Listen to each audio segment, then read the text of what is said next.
Hi, good evening, everyone. Oh, wow, bleached out. Sorry, is this a bit better? Good evening. Hope you're all having a lovely weekend or have had a lovely weekend. And I just thought let's jump on and do a little chat about very fresh face, Will. I don't know about that, but um, sorry, my mind is so full of information that I don't really know where to start because there's so much going on. Hi everyone, hello, Fraggle Mum. Just on a daily basis, things really seem to be just speeding up, don't you think? It's kind of like every day there's like 10 different news stories. Um, some going in the right direction and some going in the not so good direction. Rich is saying, "Hi, Menno, I'm still recovering from a hangover." Okay, I don't know if this is the best way to to deal with that. And Liesel says, "Oh, Liesel, hey Menno, how annoying was that gaslighting prick on Twitter earlier? I totally lost my shit, but for good reason." Just to fill you in, earlier on Twitter, stroke X, there was a gay bloke doing the usual, saying he was a cis gay man and he likes all men, including trans men, as in using gay man as an umbrella term for both males and females. The usual called us, myself and Liesel on Twitter, right wing bigots. We weren't kind, we weren't accepting, we were shitty people. The usual. I mean, it's so 2020 now, isn't it? That kind of talk. Peppermint Petty says, so he was bisexual. Exactly. I mean, the thing is, would he even go for a woman? Would he really? Or is this just one of these virtue signaling, stupid, dumb gay men who just says it because he thinks it's the thing to say? But he would never put his money where his mouth is, or his mouth where the is, so to speak. Anyways, you always get those, and it's like whack a mole, isn't it? Just like they just keep popping up, all these stupid, stupid, stupid guys. Anyway, it can be exhausting. So Liesel sometimes just ignore them. Liesel says, I looked at his Instagram. He clearly has a male partner. I mean, it's always easy to, hi, Leslie. It's always very easy for these guys. For the ones in relationships, who have found a partner or whatever, and that are sort of not affected by this, it's always very easy for them to say, oh, yeah, trans men are women, trans men are men, yay, be kind, because they don't have to cop any of the actual shit. So useless strawberry says inclusive is easy in theory. Exactly. And homosexuality, of course, is not inclusive. That's the whole point. And when you ask guys like him, I'm going off on one, sorry, I'll put it back soon. Okay, so if you believe that trans men are men, and it's transphobic to expect anyone to have any sort of treatment, it's not even treatment, that's not the right word, medical intervention, or to dress a certain way or whatever, you can't expect any of that because that's transphobic. So basically you're saying that just a full-blown female isn't even the right word, because everybody like even Buck Angel is a full-blown female at the end of the day. But you know what I mean. I mean, like, when does a woman become man enough for a gay man to be considered to be a gay man? And they never have an answer for that. The other thing is, and tell me what you think about this, women tonight. If a man can only accept a woman as a partner when he denies that she's a woman, isn't that a very particular brand of misogyny? This is just a thought I was having. And what would we name that? Because that's not just your box standard misogyny, that's a whole thing in itself. So if you've got any ideas for what we could call that, that that'd be quite interesting. Anyways, let's talk about conversion therapy, or nowadays we're using the term conversion practices more. So just in the UK, there's quite a few things happening. So on the 9th of February, there was a private member's bill on banning conversion therapy that was discussed in the House of Lords. Last Friday, a private member's bill was discussed in the House of Commons. The government is looking to table its own bill, and in Scotland, the Scottish government has now put up a bill for public consultation. So those are four different ones. So I just want to explain a bit more about what those are, what the differences are, and what it means and where these four bills are now, like whether they're dead in the water or whether some are alive. Ruby Shepherd says he's a denial sexual. I like that.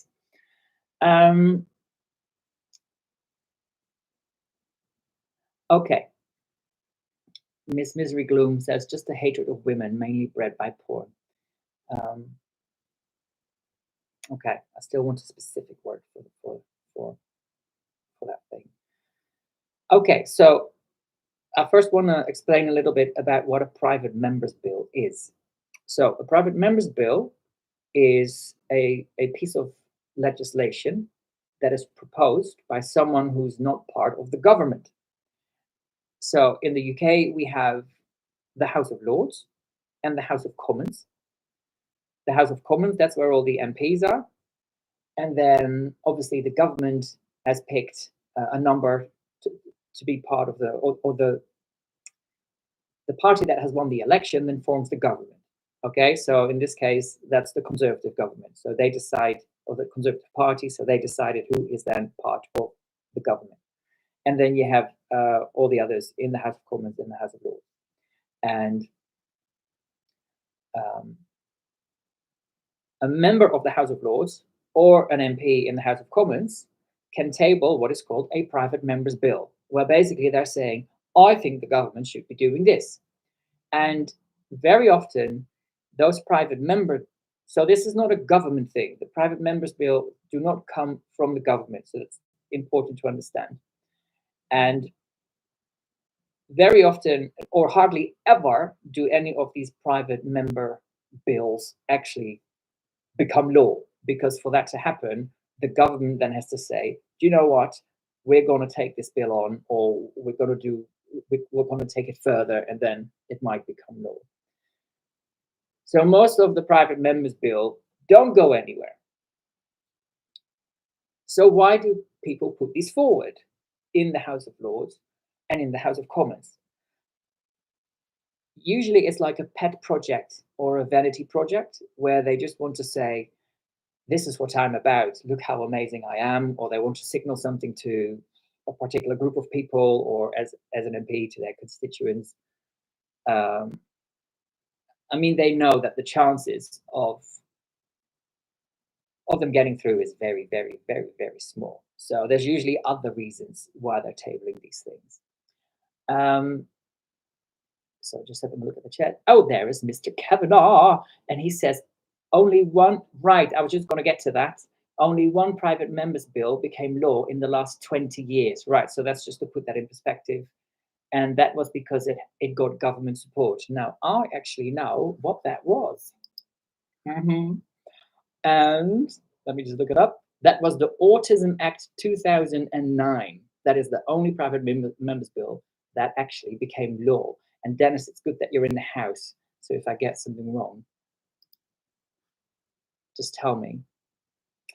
So let's look at the first one. That was in the House of Lords. And sorry, I've got my notes here.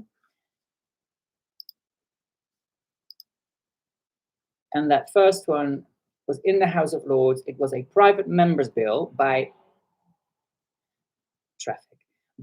Baroness Burt of Solihull, and she's with the Lib Dems, the Liberal Democrats. So this was on the 9th of February, and there were 49 lords that debated her private member's bill, which was really brief. I think it was just like one clause or something. It was really vague. It was basically really, really, really, really shit, like by any standards.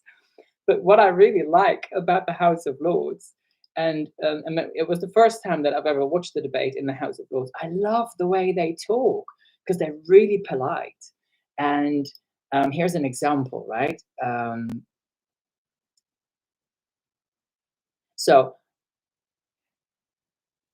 they talk really like they're really well spoken, and even if they want to have a dig at someone or what they're saying, they do it in the most polite way. So here was one of the lords, and he goes, "My lords," well, not quite like that, but "My lords, I begin by thanking the noble Baroness Lady Bird for her bill. I am grateful to the noble Barons for engaging with the complexity of drafting legislation to present oh, it says conversation therapy or practices. Given the variety, blah blah blah blah blah blah blah blah blah,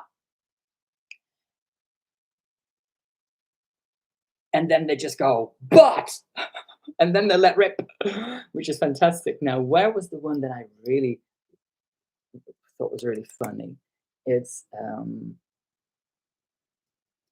it's after Ruth Hunt had spoken, who used to be the CEO of Stonewall, of course. So, right, she was followed by somebody called, I don't know how you pronounce his name, Lord Bla- mm, Blencathra. I don't know. So again, he goes, "My lords," and this is after Ruth Hunt has just been talking bullshit, basically. Um, "My lords, it is a tremendous pleasure to follow the noble Baroness, Lady Hunt of Bethnal Green. I deeply respect what she said, but," and then he goes for it. And actually, what he said was really, I mean, there was some very harsh words spoken that day. I'll get to him in a bit. But it's just to explain. Sorry, just let me catch up. Right, somebody saying it's a cult. Right, so this was actually said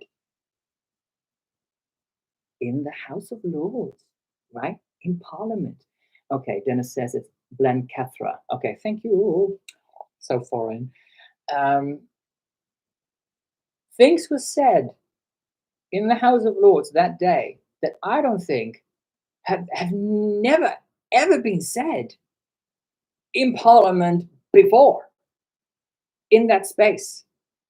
And I mean, it was really forthright language. Like they really didn't mince their words, even if they dressed up like how they introduced stuff and thanked the other lords. Uh,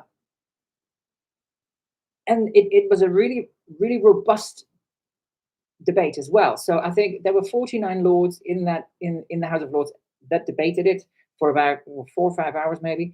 And they were kind of split halfway about the ones who supported it and the ones who didn't support it. So the bill. Now you may have different opinions on whether there needs to be a House of Lords or not, because the Lords obviously are not elected, whereas MPs in the House of Commons are. But this debate really showed that in this particular case, how useful it was to have another chamber there that can scrutinize and put their opinions across. So, just trying to catch up with what's being said.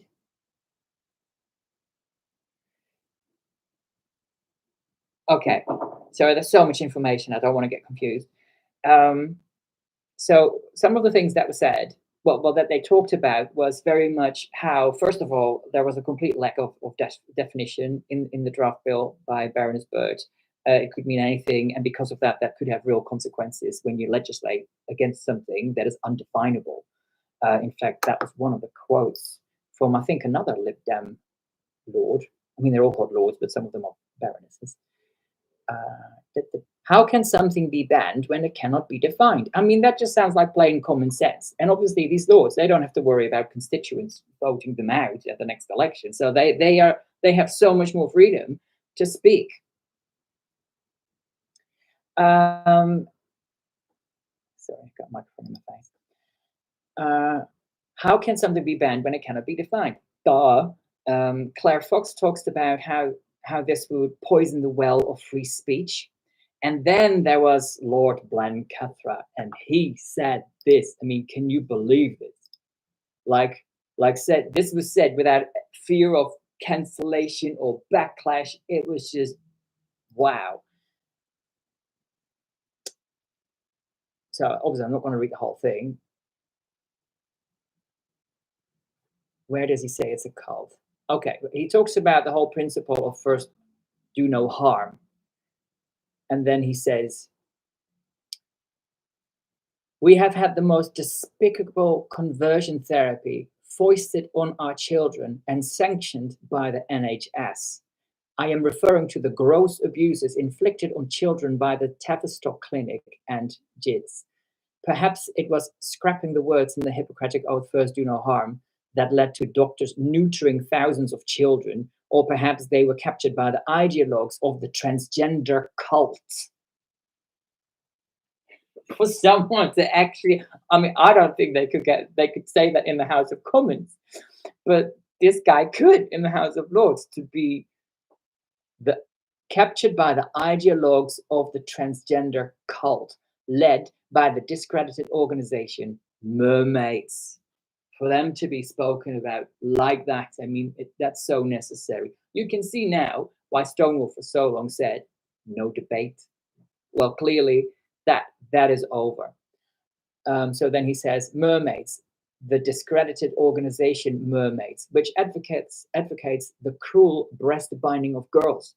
It is currently under investigation by the Charity Commission following safeguarding allegations. He says, I exempt the courageous whistleblowers at the Tavistock who exposed this scandal and were vilified for it. Again, he's not mincing his words.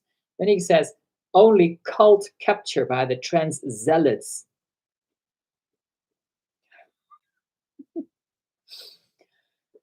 can explain why 138 children were referred in 2010 for what he called genuine gender dysphoria, but that this has rocketed to 3,585 in 2021 as the fad for converting children from one sex to another took hold.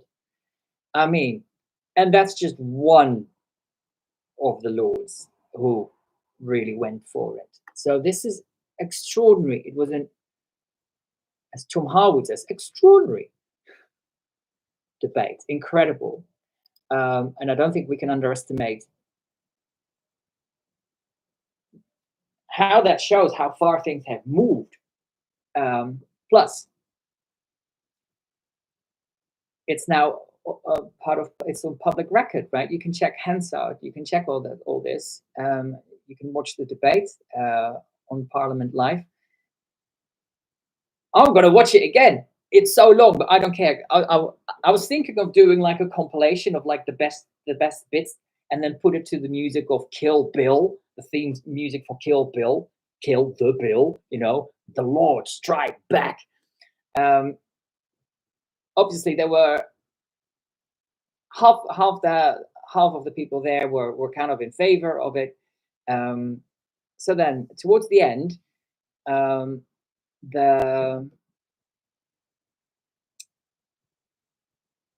after everybody had had their say, then Baroness Birch asked the following.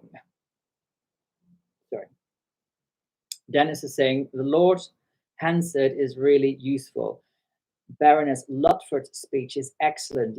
She's from the Lib Dems as well, so it's very interesting that basically it shows that there's no, within the parties, there's very strong disagreement on these things. So Dennis is saying Baroness Ludford's speech is excellent, and Baroness Foster's comments about a bill like this in Victoria, which is already in place, is also very useful. This is, I mean, they've done their homework. These lords, these baronesses, they really knew what they were talking about, and that is a testimony to all the hard work that has been going on for all these years behind the scenes, if you like. I mean, it's like I'm part of the Gamers Network. We've been plugging away. Lots of others have been plugging away, and this is a lot of work that doesn't get seen or noticed or talked about. You know, nobody knows how much time and energy and all these hours that people put into this to get through to all these House of Lords people and in the House of Commons. It was so good to see these things being acknowledged, and also detransitioners being not only talked about but being named. Right, so they're actual people, and that their experiences were put across. And they talked about transing away the gay. So it was really something else. Um, and it's not just going to stay there. That's not, this will have a ripple effect. So exciting. So what happened then is then a minister of the government sort of did a bit of a summary and put forward the government's position. And basically, what she said was that there were lots of problems with this bill, but she put it in the nicest possible way. But basically, one of the key issues was the definition of conversion therapy. What is it? A problem with the word suppression. That was in the House of Lords Private Members Bill. We'll see that also with, what's his name? Russell-Moyle's Private Members Bill in the House of Commons. He also used the word suppression. What does that mean? It's a very vague concept. Anything could be criminalized or be claimed to be a suppression of something. I mean, if you say to a girl that she's not allowed to wear a binder, that could be a suppression of her gender identity. So you can see this gets complex. The minister of the government also pointed out that the use of the term gender identity is problematic because it's simply not recognized in current law. And not just that, it is a contested belief. It's when people say, oh, you committed a hate crime. Hate crime is not actually a legal concept. It's not part of criminal law. It's not recognized in criminal law. People talk about it, and then you think, oh my God, it is a crime. There's so much people being misled. So she says it's not just not recognized in current law, it is also a highly contested belief. I'm so glad that she used the word belief. There will be lack of legislative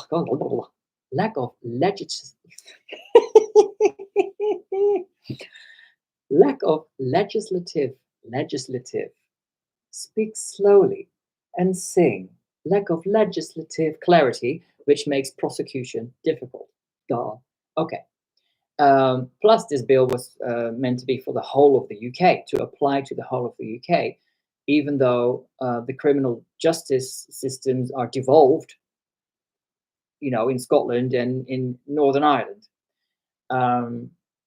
The minister also pointed out many harmful physical and violent acts aimed at converting someone are already illegal. She said there were some gaps that needed to be plugged, but most of them are already illegal. So what happened next is Baroness Bird then asked for the bill to be committed to a committee of the whole House. What does that mean? She wants a shitty bill, and she said it herself. I accept that it is not well drafted. Now we need a committee to put it right. So basically, a committee needs to be put together by members of the House of Lords and the House of Commons, and they would then scrutinize this and tease out all the issues and try to make it better somehow. And then they have like a vote where whoever chairs the meeting goes, say aye if you want this to be committed to a committee.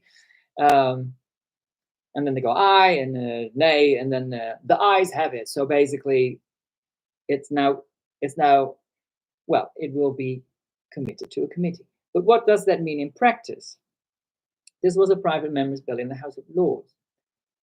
Who chooses whether a committee is going to be put together to look at this? That's the government. So it's basically dead in the water. The government's just not going to allocate any time to it. So thank you, Baroness Bird. Yeah, I mean, it's good she tabled it, especially in such a shitty way, because it got all the arguments out in the open and all the problems with it. So, hurrah. So that one is just says, thank you, but no thank you, kind of like that. Okay, so that was the private members bill in the House of Lords. Next, we have the private members bill in the House of Commons that was debated last Friday.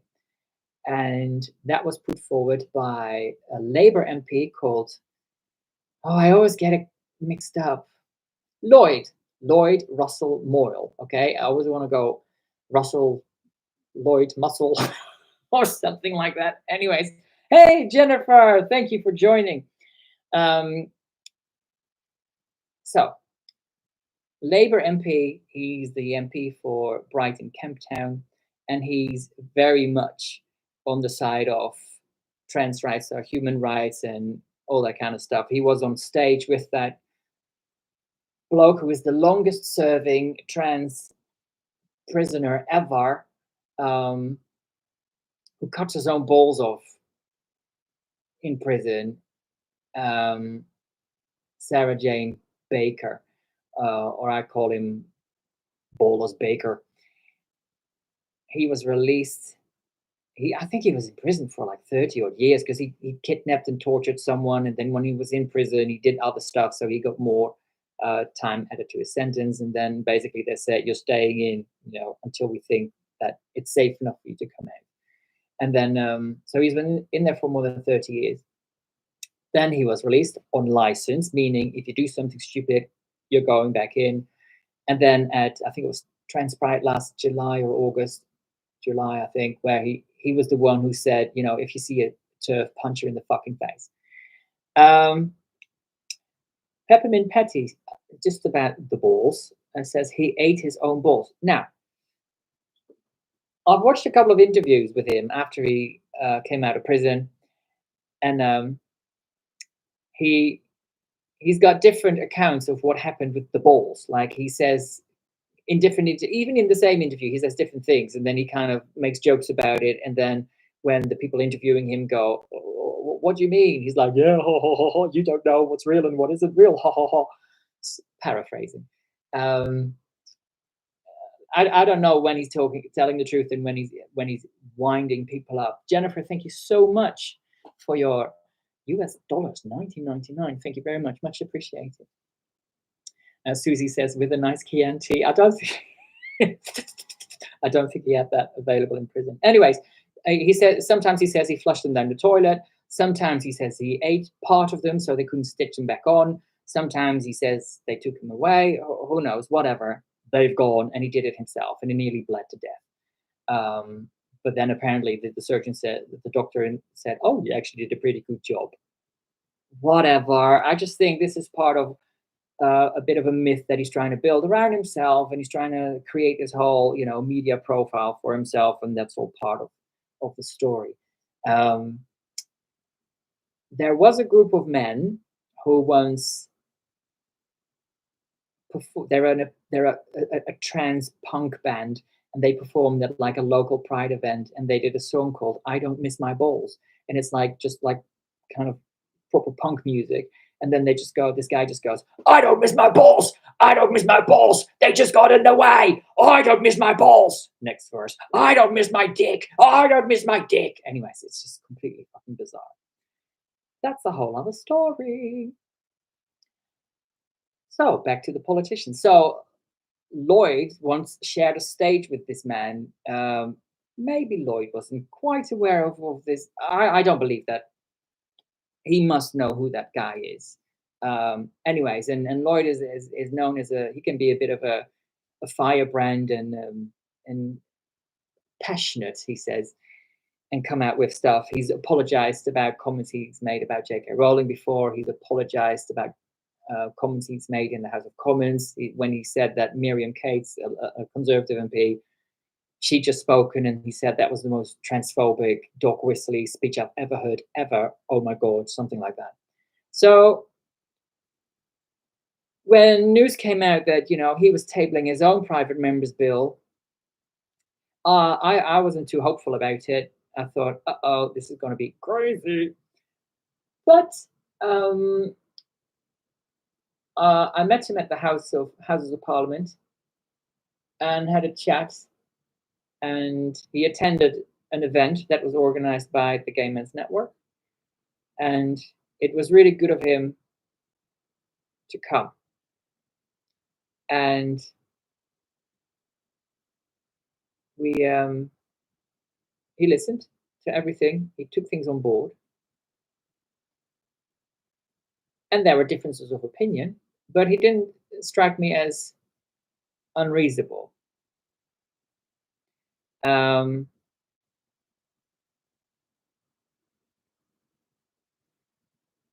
the reason he tabled the bill is again because he felt that the government was dragging its feet, and he wanted to make a point. And again, I'm not a political strategist, but my thinking is he probably knew that this bill would not get through. Oh, Dennis is saying, for the record, Lloyd walked into our event. Yes, no one expected him to. That's correct. Menno was the first person to walk up to him and go, "You!"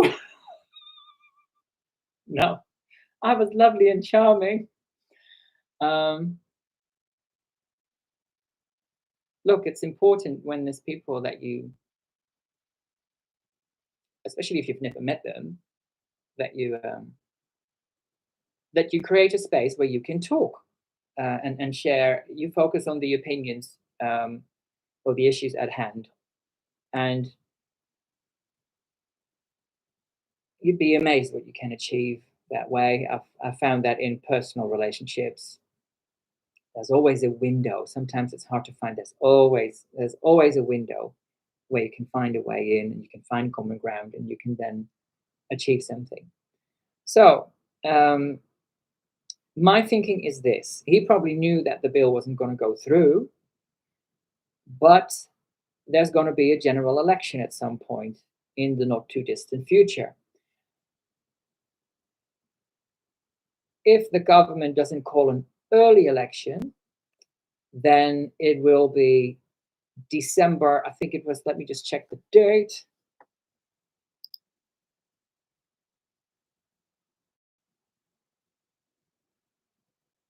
Right. So the last time we had an election, or when Parliament, well, how do you say this in political language? The last, basically, the latest would be, or when this parliamentary, oh, I don't know how to say it. What, they get elected for 5 years, right? So once the 5 years is up, they have to call another election, which at the latest would be on the 17th of December 2024, because that will be 5 years after the current government or parliament was voted in. Um, so the latest that the prime minister can call an election will be the 17th of December this year. And then it takes 25 working days to actually have the election for it to take place. So at the latest, that will be the 28th of January 2025. So in a way, that gives us a bit of time. But on the other hand, that year is going to go like that. And there's a lot of talk that the incoming government will be a Labour one. And obviously, he's a Labour MP. So I think he used this as an opportunity to show that he's not just a hot-headed firebrand in Parliament, but that he can actually be a reasonable MP who does his homework and is informed and reaches out across the aisle and tries to build consensus. Peppermint Patty says, I believe it's referred to as a parliamentary term. I think you're right. So I think that he was trying to rebrand himself, and I think that worked very well for him. There were quite a few comments in the House of Commons last Friday where they were like, "Whoa, we're expecting you to be this." I'm paraphrasing, but this measured or moderate or reasonable and all these kind of things. So he put together a bill. Even if he didn't think it was going to get through, he put a lot of work into it. He put an awful lot of work into it, and he met with many different organizations with different opinions. So he met with Stonewall, he met with Translucent, but also the Gay Men's Network, for example, and Lesbian Labour, if I'm not mistaken. Anyways, that was a really good thing he did. And he put a lot more detail in his bill than Baroness Bird. And then the debate lasted for about 5 hours. And Mary Moore says, has Keir Starmer worked out what a woman is yet? He knows. He knows. I even had a voicemail message from him the other day. Guess what he said? I was like, oh, who's this? Oh, voice message from Keir Starmer. Oh, let me play it. And he went, a woman is a woman and a man is a man. A woman is a woman and a man is a man. You can try to pretend that you don't understand, but a woman is a woman and a man is a man. Now, Starmer, of course, he knows what a woman is. He married one. But, you know, he's a lawyer, and when the answers he's given are actually, and that's the problem, are actually kind of legally correct, because if a man has his legal sex changed to female, then legally, in the eyes of the law, he's a woman. But that's the problem. So, Mary Moore just said, I sing that song at work. I'm going to try and turn it into a ringtone. There's a way to do it, and then make it available in like the App Store and for Google and for Android devices. So we'll see how it goes. VF555 says laws will never change reality. Of course not. They can legislate for the moon being made out of cream cheese. It won't make it so. So where was I? Okay, so then the debate happened. Let me go through my notes. And again, it wasn't as in your face as the debate in the House of Lords, but again, these are MPs. They're a bit more careful with their language. So it starts with Lloyd going just introducing his bill, and he was talking about his ex-partner. I think it was his ex-partner. He talked about a story of conversion practices that his ex had been subjected to in church. And it's quite interesting in the House of Lords as well that most of the examples that were mentioned were about gay men, and a lot of the emotion that when they were coming from an emotional point of view, it came from the experiences of gay men. And I felt that these gay men, they didn't engage with all the problems that you get when you then lump this together with so-called gender identity. They seem to just not even consider that. So there was quite a bit of talk about the actual need for this bill. Do we actually need this? Is legislation required? Because most of the things are already outlawed or are already illegal. So why are we even spending time on this? And some people were like, oh, there is lots of evidence. It's clear and it's established and it's settled. And then others were like, mate, like, that's been debunked. Is that study you're talking about? Because that was shit. That's not how they say it. I'm paraphrasing. Blah blah blah. And then Neil Henvey. So there was one question: is any bill inclusive of all LGBT plus people? We really need to break this myth that this is one homogeneous group of people. And even if they say, oh, it's a diverse group of people, well, why group these letters together? So then they were talking about evidence, and then Neil Henvey, a Scottish MP for the SNP, asked, how common is this? What is the data on this? And then there was no real clear answer on that. Blah, blah, blah, blah, blah. And there was one, this shows how specific my note-taking is. A grey-haired woman said thousands of people are at risk of harm based on the figures. But there are no clear figures for that.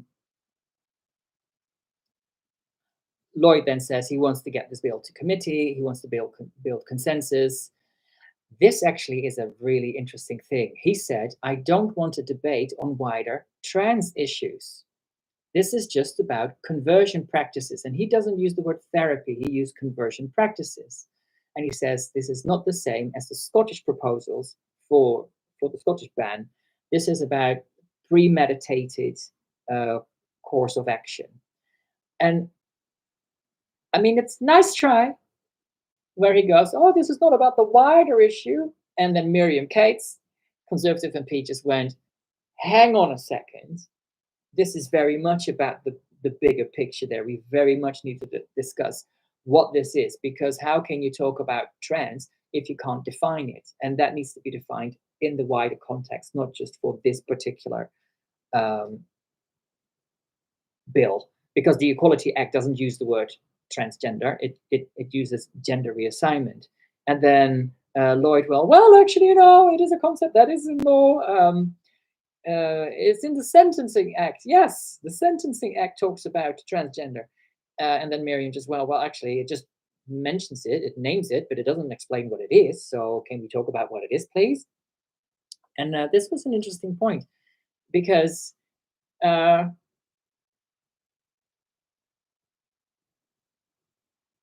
Lloyd then even said himself, he didn't use the word gender identity. He didn't want to use the word gender identity. Has my light suddenly gone dark? That's weird. He uses the word transgender in his bill. And then there was quite a bit of debate about, should we even define it, and should we define it now, or maybe just push the bill through, push it through, and then we can sort it out at the committee stage. And others were like, well, no, can we do this first? Like, can we just get the most basic things clarified before we vote on something? Duh. Justine Masterson says, gender is gender is gender is gender is gender. Yes, pretty much. So let me just go through my notes. Wow, I've already been talking 45 minutes. So, right, so Lloyd, first of all, goes, let's just talk about this bill, not anything else. And also, transgender is mentioned in the Sentencing Act. And then others go, no, we do need to talk about the bigger picture. By the way, in the Sentencing Act, there is no definition of trans. Lloyd then goes, oh, well, why don't you just suggest an amendment to my bill? So he was trying everything to get it pushed through, basically.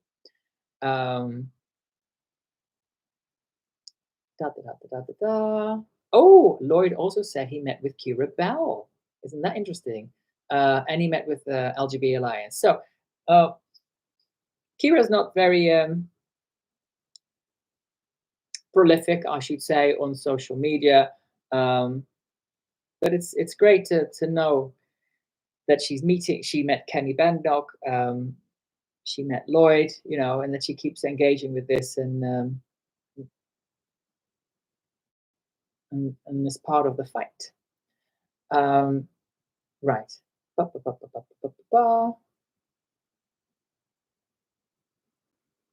Sorry, I'm just catching up with my notes. Oh, Kate Osborne. Kate Osborne was in the House. She's an MP who's completely gone with the woo-woo. So obviously she was very pro the bill.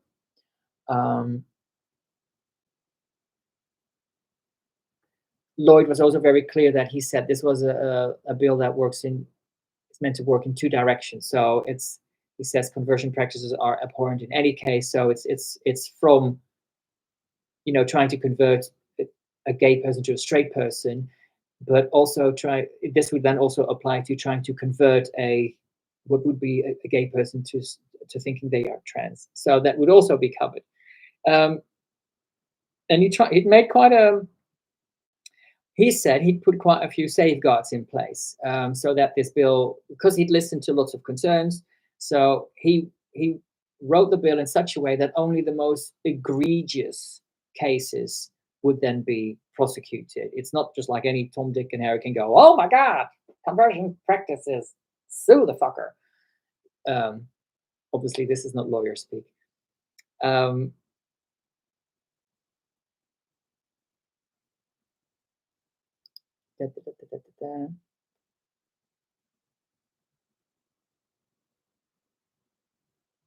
Then there was some debate about should we use being transgender or transgender identity, because when you use identity, then again, you have to figure out what identity even means. And Russell went, oh, let's leave that to the committee stage. He said, let's not get caught up in a debate on definitions that this House has already agreed on, but I guess they haven't been agreed on.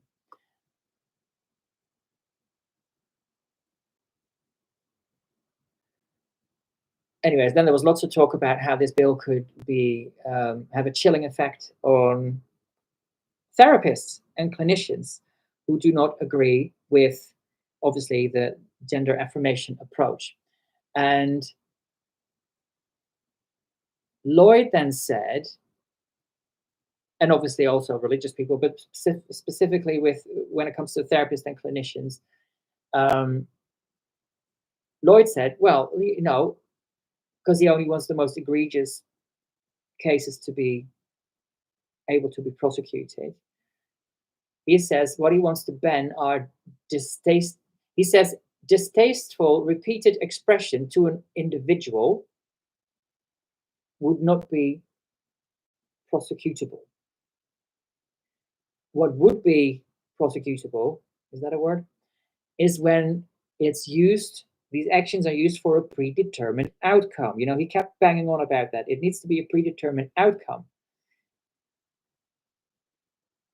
Then Miriam Cates made a really good point, because she said, well, hang on.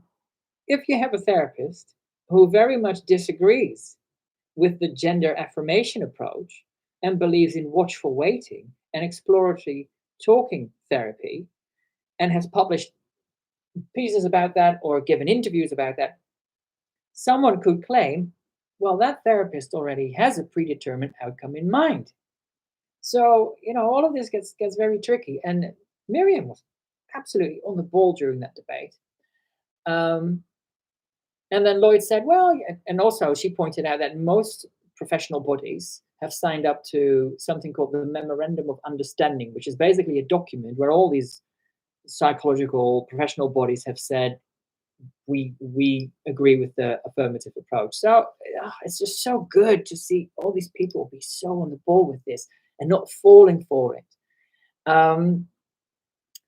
La la la la la. And then they were talking about the roles of parents. You know, if a parent is acting in the best interest of a child, you know, what if then the prosecutor says, actually, what you did with your child could be construed as conversion practices? And then Lloyd said something that's interesting, but also a bit scary to me anyway. He said the law already says that parents don't have a blank check, and then parents can't just do anything they want with their kids. Anyways, Lloyd said he's not looking to lock people up. He's mostly looking to use fines in the magistrate or the Crown Court.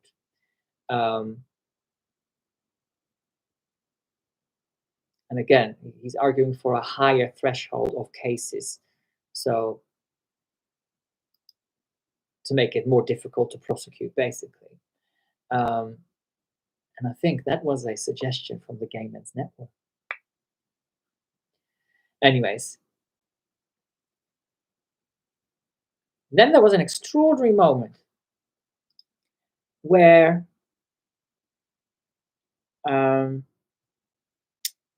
there's a Conservative MP called Alicia Kearns, I think you pronounce it as Kearns.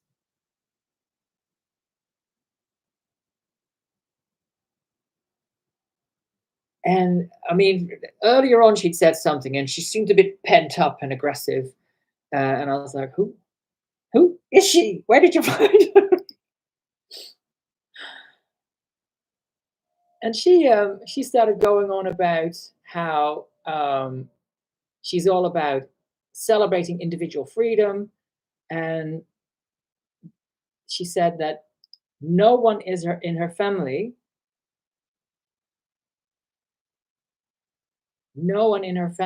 is LGBT, is a member of the LGBT community. She was all about that. So she's like, no. And then she said, we must be the only family in the whole country where no one is a member of the LGBT, blah, blah, blah, blah, blah, community. But she said allyship is important. And that is the key to what happened next. She was just standing there, just trying to virtue signal that despite having no LGBT plus members in the family, that she knew what the right thing to do was, and she would prove that she was an ally. Well, Neil Henvey, as I mentioned, Scottish MP, a gay man, he wanted to ask a question, and the way it works in the House of Commons is that you ask an MP who's speaking if they are willing to give way.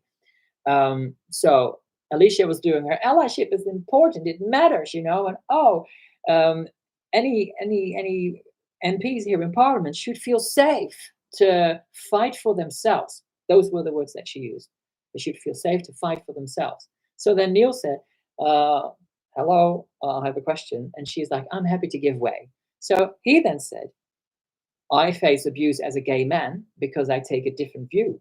Um, and he said something about uh, he faces abuse, his family faces abuse because he doesn't toe the line, the LGBT plus line. And he's been quite vocal about that. He was also, I think, the first MP to ever use the words "transing away the gay" in Parliament last December.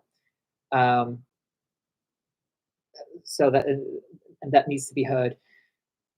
So he said, okay, you're saying that people from the LGBT plus blah blah blah community should feel safe to be here in Parliament, but actually, I don't feel safe because I get all this abuse for not toeing the line.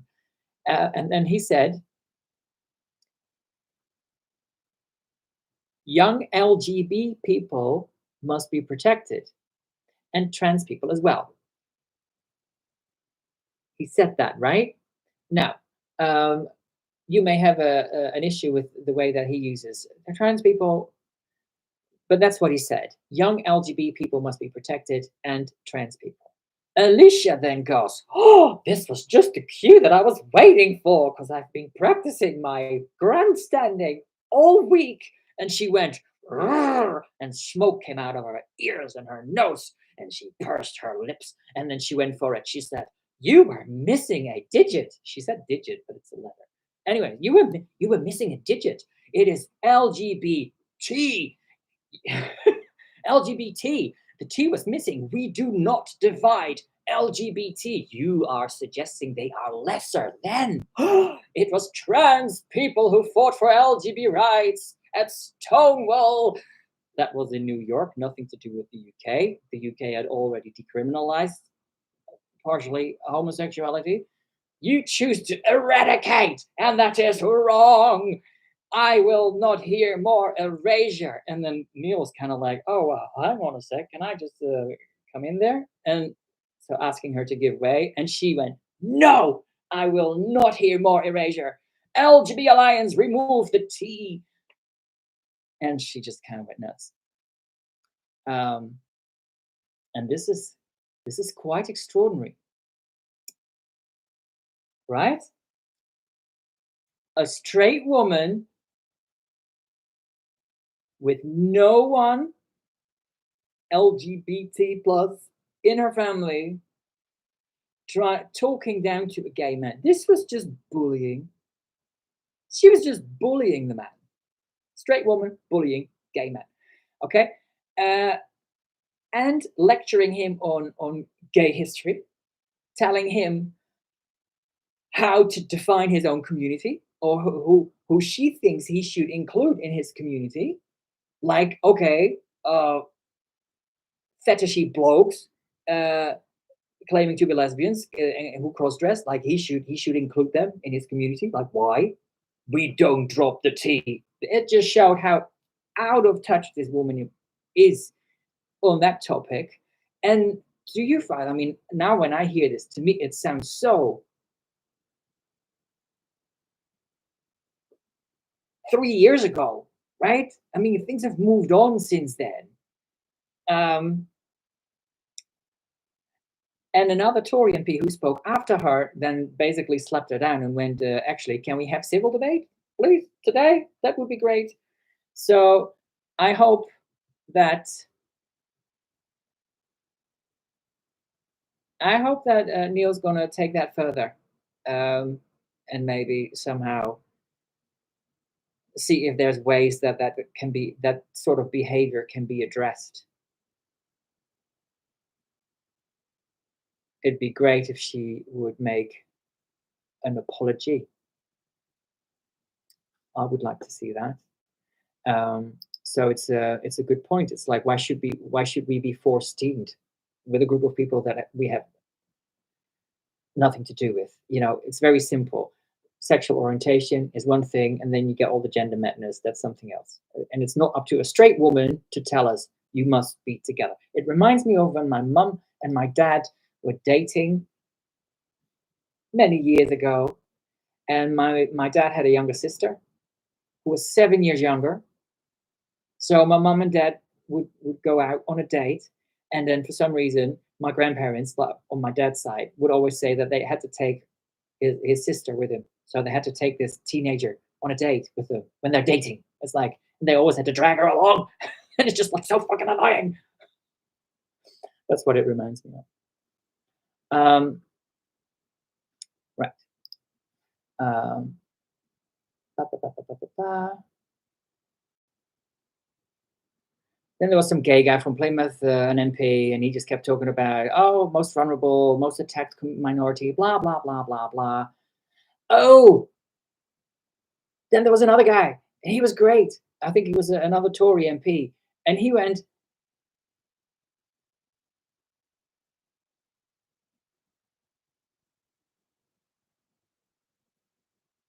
does it include, he was like, well, does the bill include all LGBT plus people? And I was like, where is he going with this? And then he's like, well, does it also include asexual and non-binary people? And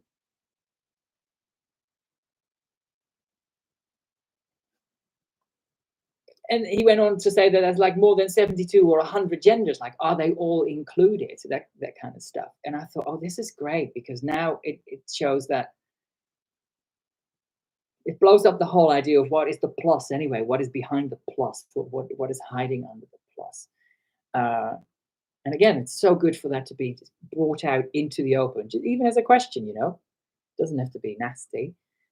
What is the plus? Does it include asexuals? Can you convert an asexual? I think Dennis, you were saying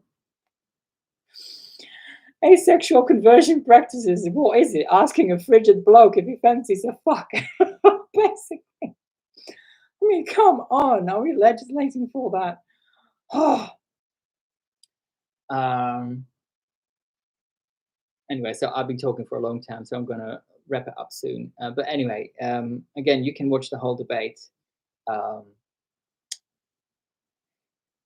online or read Hansard. There was a man, and he made a good point about internet and social media usage and how that's influencing all these kids to now think I'm in the wrong body. And also he pointed out Chris Green.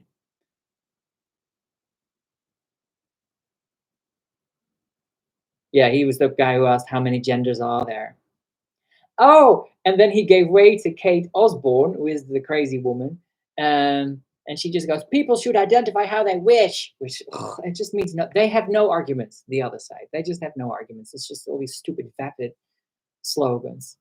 And Kristen went, okay, but how do we relate to each other? And in law, mixed sex facilities in schools, for example, if you have a school where they have only gender neutral toilets, he's saying that the architecture itself can cement particular forms of behavior, as in sharing a toilet, and lead to misunderstandings and fears. This guy, he waffled a lot, but actually I thought he raised some really important points. Took him a while to get there. A bit like me.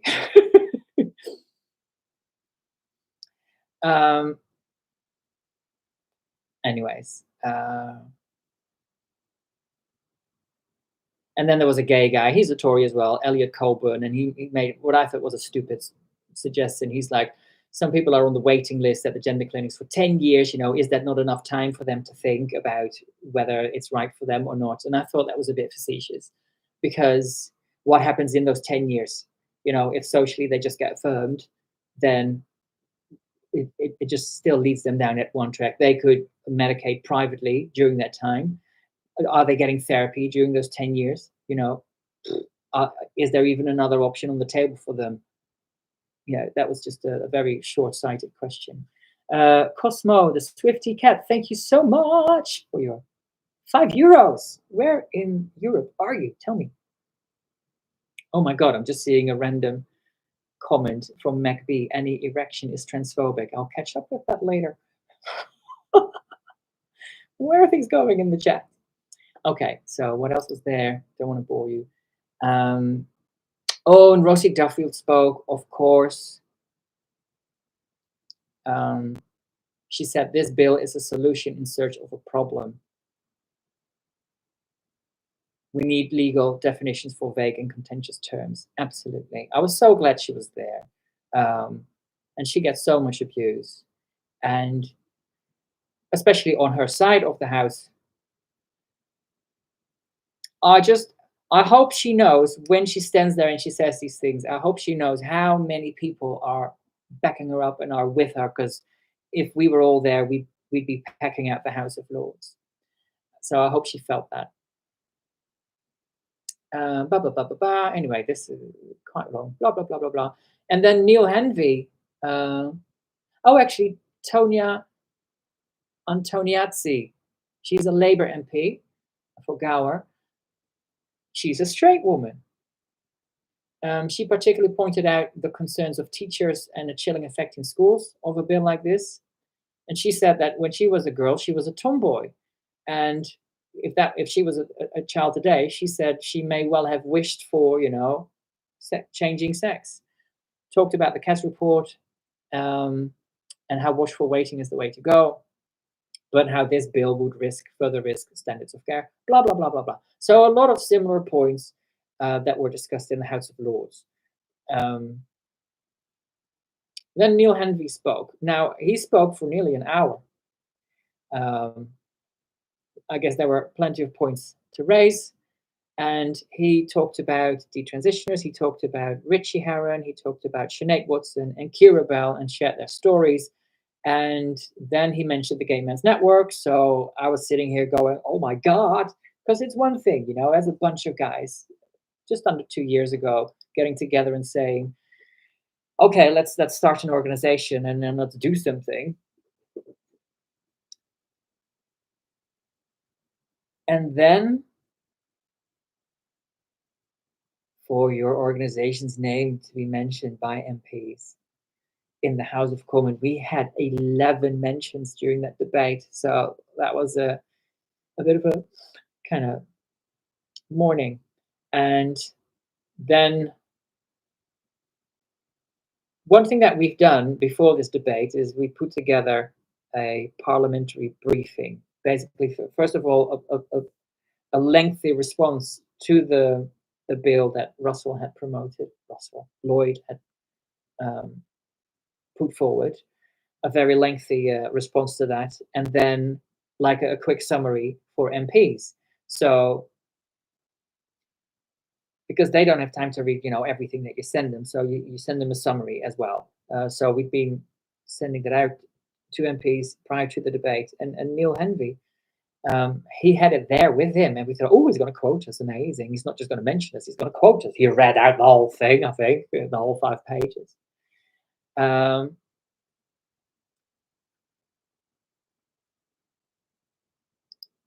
So that was incredible. I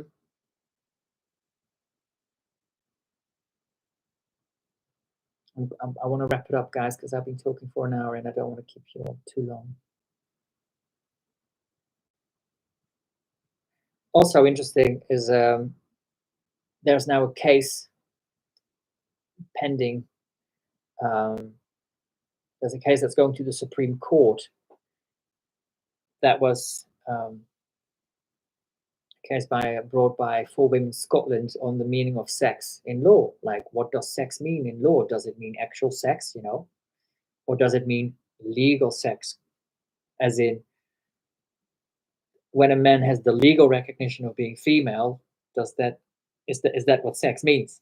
does it still just mean actual sex? That was a case brought by For Women Scotland, first to the outer house in Scotland, then the inner house, and now it's going to it's been clear to go to the Supreme Court. So that's really pretty fucking high.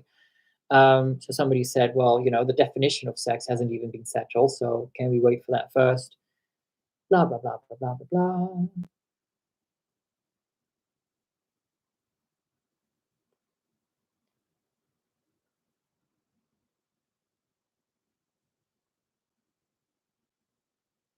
So I took so many notes during this debate, but I don't want to go through all of them. Okay, so then basically towards the end, there'd been quite a bit of criticism towards the government for not having published their bill. So then there was a minister from the government who basically kind of summed it up. A similar thing that happened in the House of Lords. So this minister from the government said, "Okay, well, thank you for this bill, but basically the definitions that you're using are too broad. There's no legislative. I can't say that word. Legislative, legislative, legislative.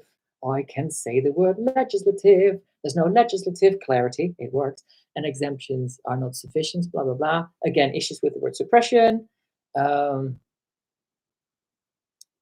issues with parental behavior, and again, the extent to this was meant to be something that applies to the whole of the UK. So again, the government it just repeated the things from the House of Lords. Scottish government and Northern Irish government are devolved in that respect. And then I think Lloyd was a bit like, "Oh fuck, this isn't going where I wanted to go. We're running out of time. Quick, can we vote now? Can we vote? Can we please vote? Vote on the bill." Because obviously, if they run out of time, then there's no vote, and then the whole thing's dead. So he was trying to save the bill, so he pushed to move it to a vote. But first, they have to vote on that. So they needed to vote on whether they were going to have a vote. Okay. So then they had to clear the room, and basically 65 MPs said, yes, we're in favor of ending the debate now and having a vote, and 15 were against. So obviously, more were in favor. However, according to the rules, you need 100. You need 100 people to be in favor of ending the debate and moving to the vote. James McKenzie, thank you so much for your £9.99. And you're saying, thank you for all the good work standing for us gay men who are not part of the amorphous community blob. The amorphous community blob. I don't know if you know, but there was a movie called The Blob, a horror film. Let me check when that was. The Blob. And I've used this as a metaphor before. Oh my God, it's from 1958, so that's really old, and the special effects are really bad. But basically, it's just a blob that lands on the earth and starts absorbing and consuming everything in its wake. And it's just this weird, like, shapeless blob. That to me is gender, what gender feels like. Okie dokie. So even though he'd had more MPs in favor of going straight to the vote than not, it wasn't enough. And then they just debated a bit more. But then he knew, that was the end of the bill for him. So that died. What happens then? And it's only after that Miriam Cates got to do her own speech. And Sir Liam Fox spoke for a moment. I thought it was Terry Wogan had come back from the dead. They look kind of similar. They talk kind of similar. And he asked, what is the necessity of the bill? What practices do actually need new legislation? Suella Braverman, the former Home Secretary, spoke. She basically said transitioning for minors should be banned. She was the most clear about these things, the most bold, I guess.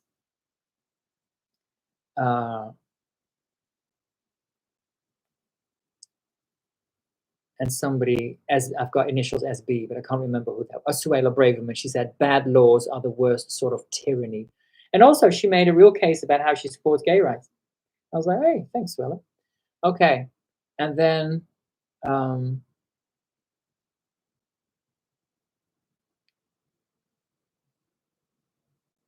oh, there was a funny moment, right? Where there was one MP, I can't remember her name, a woman, and she then addressed the deputy speaker. And the deputy speaker, it kind of changed throughout the session. First it was a woman, then it was a man. And she addressed this man, the deputy speaker, as Madam. She went, Madam Deputy Speaker, and then she apologized and she's like, I'm not converting you yet. I'm not converting you yet. So there was a bit of humor. She was pro the bill.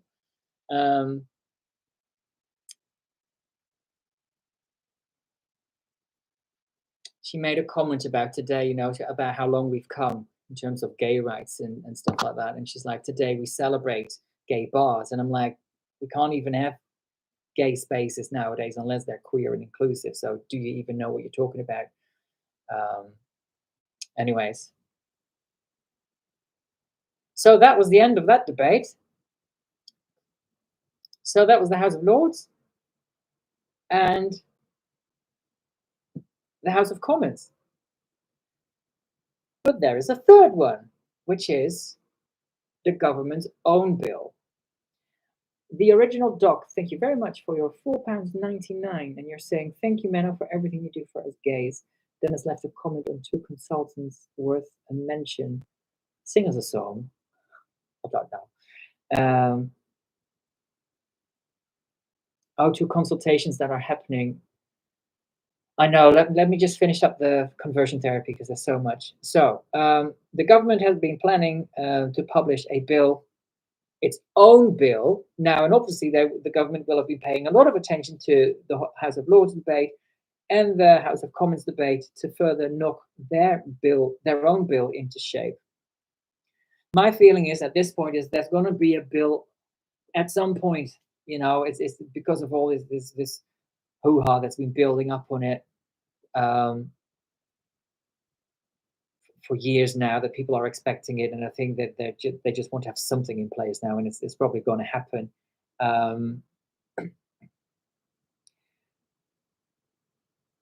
So the government's going to come out with their proposals after the KES review has been finalized and published, and that apparently is coming out in the next couple of weeks.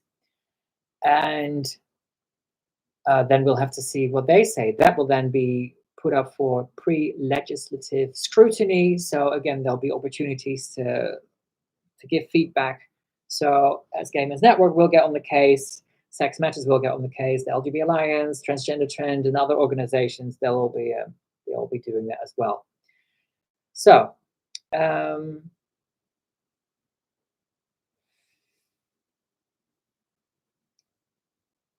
so we'll just have to wait for that to come out and to see how they play it and what definitions and terms they use. Mary Moore says, good night, everyone. Good to get up. Got to get up early for work. Thank you, Mets the Menno. I love what you do. Thank you very much. Have a good night and a good week next week.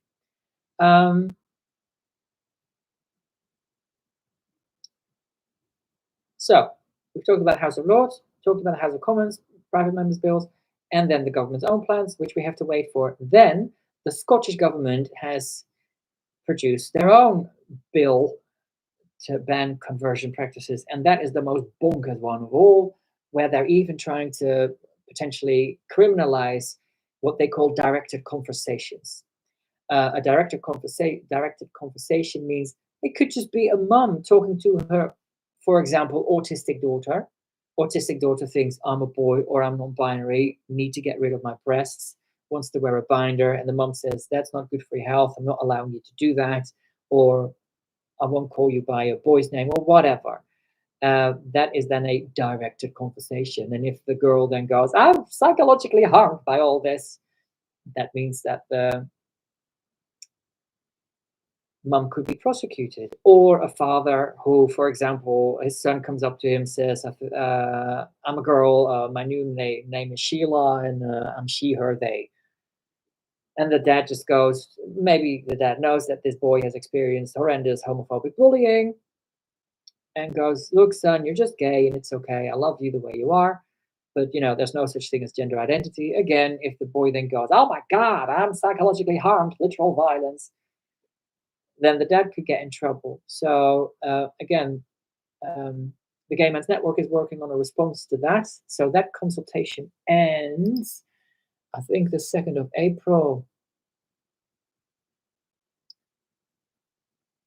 Yes, the 2nd of, so the deadline for sending feedback is the 2nd of April. So Gay Men's Network is on the case, and other organizations as well.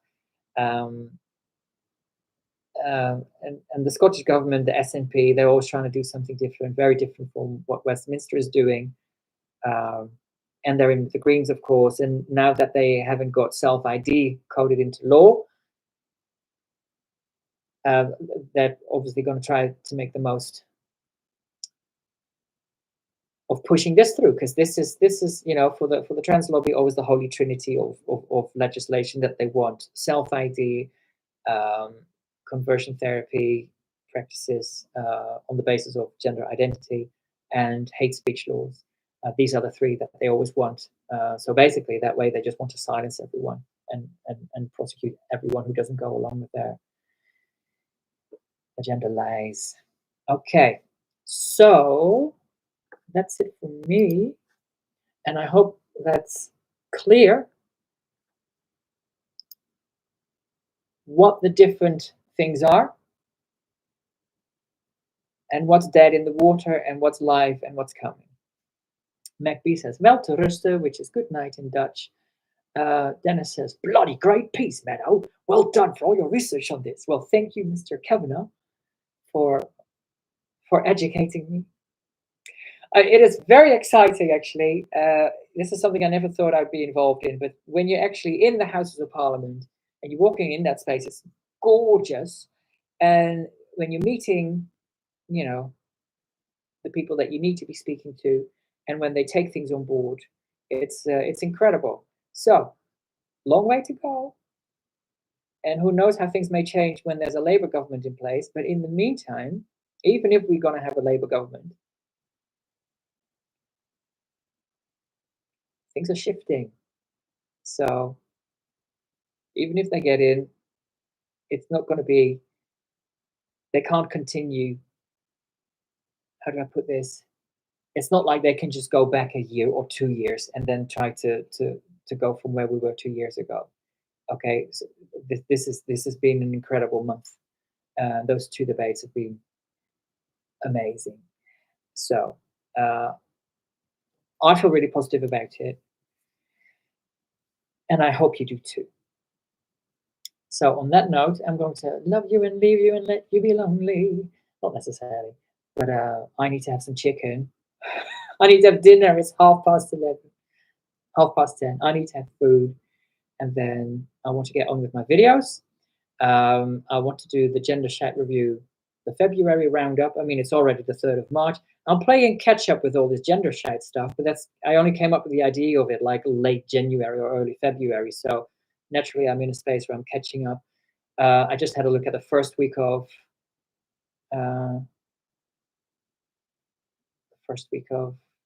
February, and already it's so many crazy stories. So I might just do a very short one. Maybe I should do them every fortnight rather than per month, because it's too much. It's too much. I mean, look at February. We had a cat-killing murderer meowing in court and then being put in a men's prison. Of course, he got life. We had the lesbian, the scariest lesbian in Newcastle, she calls herself, who was banned from Newcastle FC, and had like some kind of Stasi-style investigation squad get on her case for saying the wrong things. There was more, but we had the guy who sued his, I think, partner or ex-partner, because the guy had his testicles chopped off, and then he kept them in the fridge for like a year, and then maybe they split up, and then the ex threw his balls out. Peppermint Patty says, did he eat them? No. I mean, can you keep your balls in the fridge for a year? Come on. Or maybe it was the freezer. I don't know. But even in the freezer, like if I buy some lamb, I can't keep it in the freezer for a year. It says you have to, within a certain time, you have to use it. It's like, what you gonna do?